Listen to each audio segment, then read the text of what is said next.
Hello everyone, my name is Jeffson. Welcome back to another FPL and football analysis video.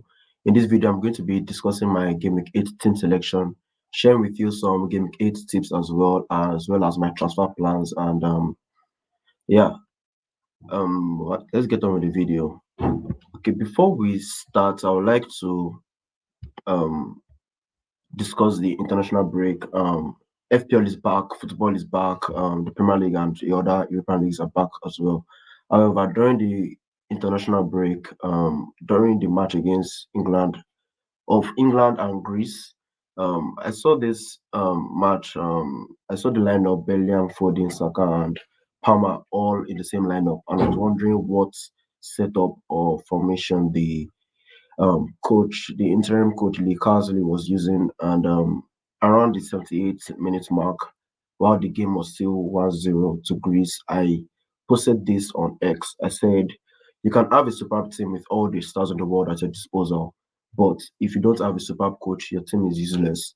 What I mean is that um, a team of world-class players needs a world-class coach to match that team of world-class players. A team of average players that's well coached would have an edge over a team of world-class players without a coach, if that makes sense. So I don't know whether somebody in the England FA or somebody up there saw my post. However, I don't think they saw it though. But however, days later, England appointed Thomas Tuchel as the new permanent coach for um, England, and if you are going to be expecting a lineup that will contain all of these stars together at once, you are not going to get that, especially if Tuchel uses the setup where he uses this three at the back and with the wing back system that he used to deliver the Champions League for Chelsea. Especially if he uses that setup, we won't be able to field all of these players at once because some of these players will have to track back, and not all of them would be able to do that effectively, if that makes sense. So um, I know someone like Saka is nailed, someone like Harry Kane is nailed. They also they have experience and all. Bellingham I also think would make the team, but I don't know about Foden and Palmer. However, I don't want to make this an England discussion. I just wanted to pinpoint that for viewers. Yeah. So back to FPL. I currently rank at 28K, and I'm going to just within a minute, just give you a walkthrough. I'm going to be discussing a lot of this during the transfer section. David Sanchez, I think I have the best goalkeeper in the game, in my opinion. I know he has difficult fixtures coming up, away to Liverpool, and I think he's going to play against Manchester United, as Arsenal and Newcastle. Four difficult fixtures in the next four. So, however, Chelsea, the way their defense, I've been making emphasis on their defense, is that defense have not been as effective or as solid as we would have hoped. However, this is, should I say, brilliant for FPL in the sense that Sanchez will have to be making lots of saves because of the defensive frailties we've seen in Chelsea. Sanchez will have to be making lots of saves, and with that, we're going to be getting huge odds from him. I think their fixture turned around game week 2, 3, and I thought, why not have a 4.5 million goalkeeper playing for one of the traditional big six? So I got him my team, and he has done wonders. So long as he keeps his place in the team, which I think would be the case, I'm going to be keeping him for the rest of the season. Saliba and Gabriel, I'm still interested in the Arsenal defense. However, one of those defenders would have to leave my team very soon, and I'll be sharing that with you in the transfer plans. Rico Lewis moves away. I'm never certain if he's going to start. I'll also be discussing in the transfer section. Salah, Palmer, Mbomo, Smith Rowe, and Rogers makes up my midfield. The former three, I'm still good with. However, the latter three, two, that's Smith Rowe and Rogers, I've not been as enthusiastic as for those players as I had before. The enthusiasm has dropped for those two players. I'll be discussing in the transfer section. Alan, I'm just going to leave it at that. He's going to be my captain for this game week. I'm not going to overthink this. Salah and Palmer will play each other, so why not give the armband to Haaland, who plays against one of the worst defenses so far this season. DCL, Ipswich away. he has to give me lots of reasons to keep him in my team after this game week. So yes, I'm going to be moving to the transfer section. The bench still will remain the bench. There are no players that I intend using anytime soon. Okay, the transfer section. Saliba would be the player that I think of selling. I'm not making any transfer this game week because I'm not seeing any clear cut transfer to make. So Saliba is going to be the player that I will be selling for game week 9. So these transfer plans are for game week 9 upwards, game week 9, 10, 11, 12, 13. So I'm still going to keep Saliba away to Bournemouth. I'm still expecting a clean sheet from Arsenal. I've discussed how I prefer them away from home as um, against when they're playing at home. I prefer them away from home, and even with the attacking options that Bournemouth have, I think Arsenal has enough to keep a clean sheet. I'll be selling him for Mikolenko. I would have brought in Ryan Itinerary in game week 9. I think that fixture stand from game week 9. However, Brighton away is not a game that you expect clean sheets from in any defender. So I'll be delaying that for game week 10. Smith Rowe, we've seen so far this season that Smith Rowe should I say, delivers more at home as against away from home. He's yet to return in any away match this season, kind of what we saw from Gordon last season.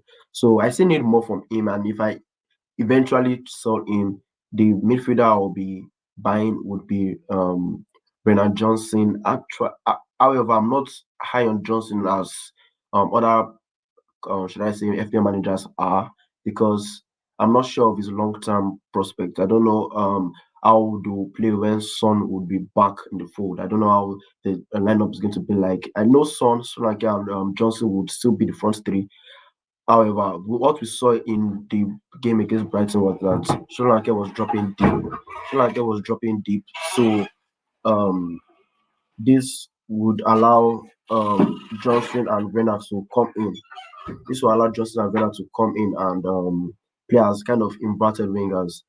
But if Solanke gets back to the outright number 9 position that we've seen in previous games, I don't think there will be enough points for Johnson. So that's why I'm not as high on this transfer as others. DCL and Wijo, if I end up transferring DCL or Wijo, Solanke or Delap would be my preferred options. So let me just give you an idea of what um I have in mind. Let me just um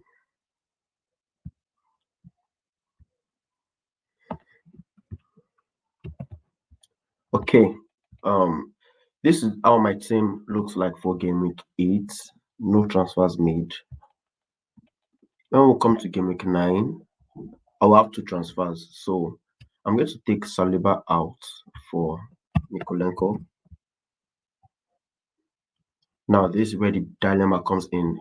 Calvert-Lewin has Fulham at home, and Smith Rowe has Everton away. I'm still going to leave Rogers with Bournemouth at home. So I have two options depending on what happens in game week 8. So if Calvert-Lewin blanks again, I will just make this transfer easy peasy to Dominic Solanke, and the team looks good for game week 9.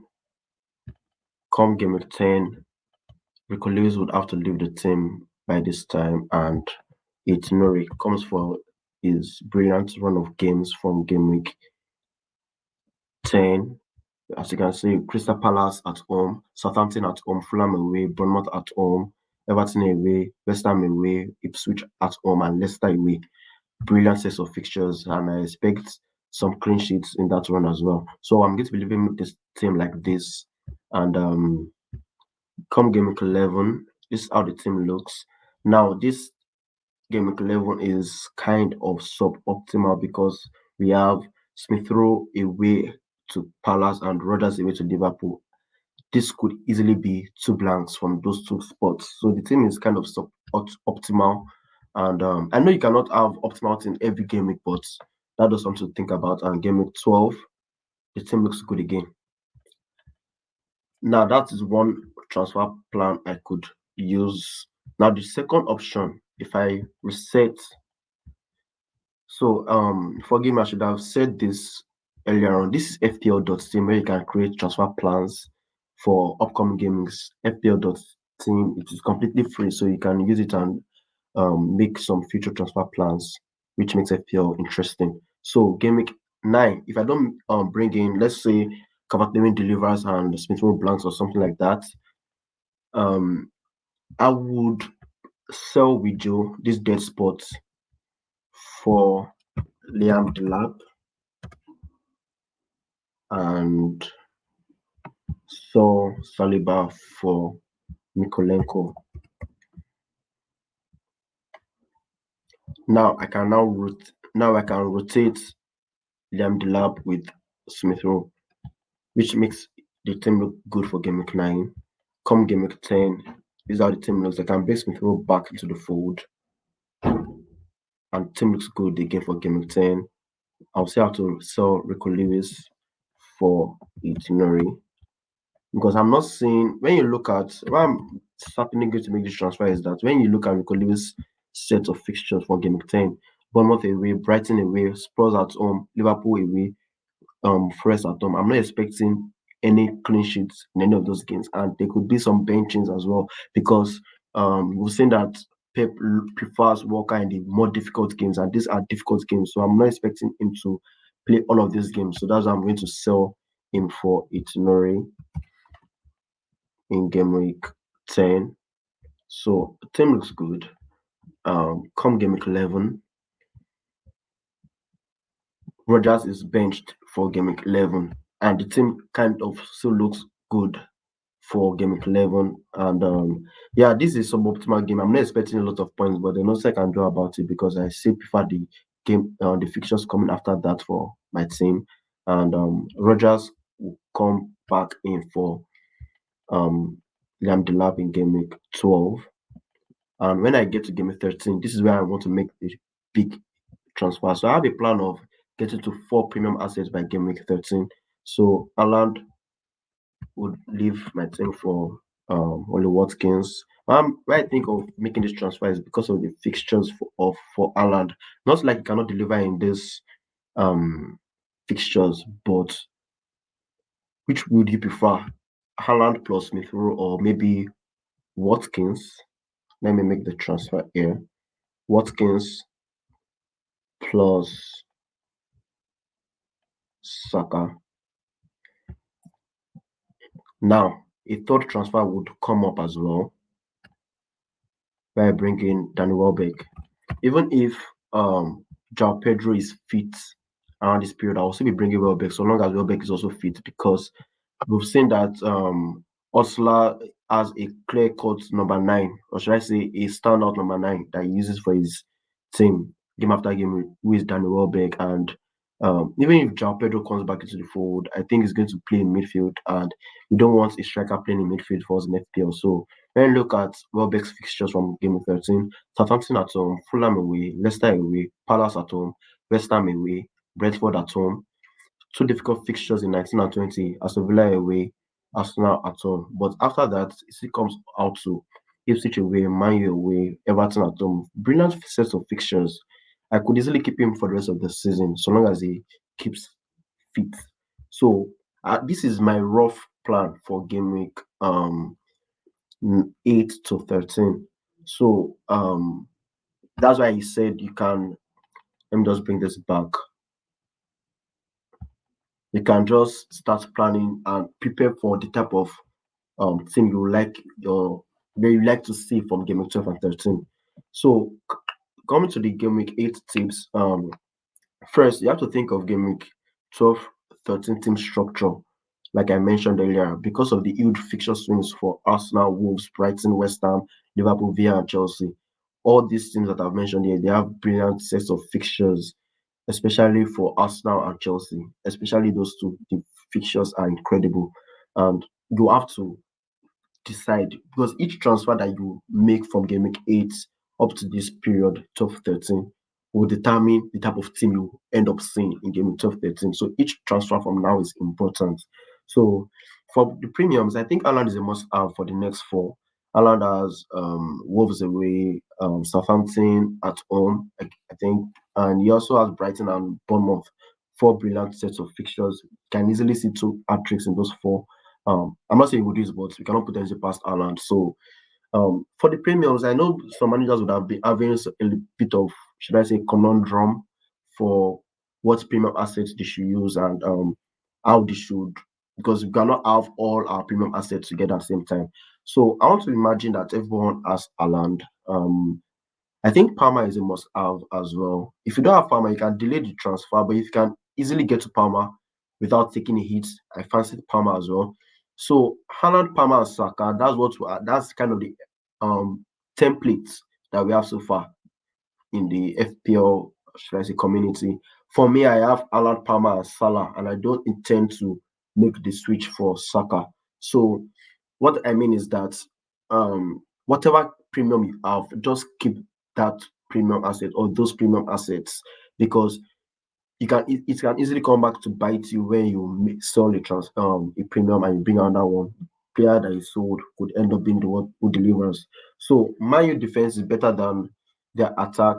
I think Man U has brilliant sets of fixtures coming from Gameweek 8. So and for managers that want to invest in Manchester United, I prefer their defense to their attack because I think Onana is the top scoring FPL asset for Man U this season, and I think they have 4 clean sheets so far this season. So I prefer that defense to the attack. I prefer Solanke to Johnson long term.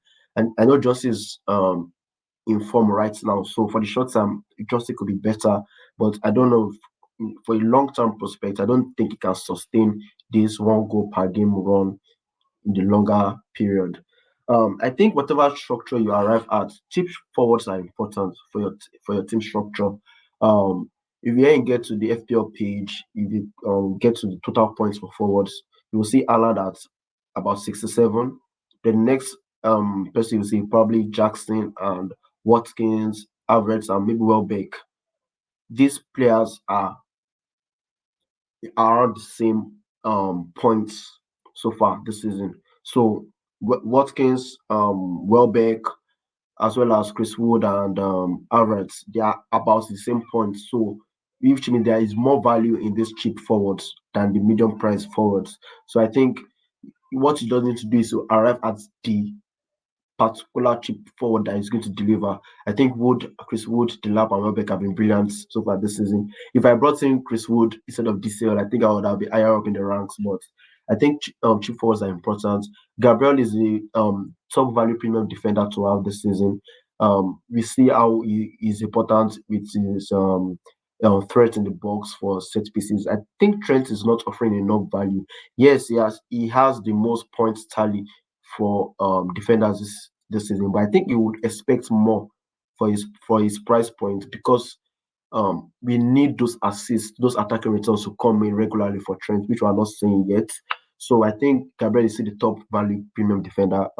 Liv Davis feels like doubting. What I mean is that um last season we there was at a point last season when Luton had should I say, green fixtures coming up. We were all going for Doughty, and that's because of the displays he had in the championship the previous season. And that's the same thing we're seeing with Liv Davis. I think he had 18 assists in the championship last season, but this is the Premier League. There's no way he's going to deliver a quarter of that this season, if that makes sense. I don't see him if he's going to have attacking returns like not more than 4 this season.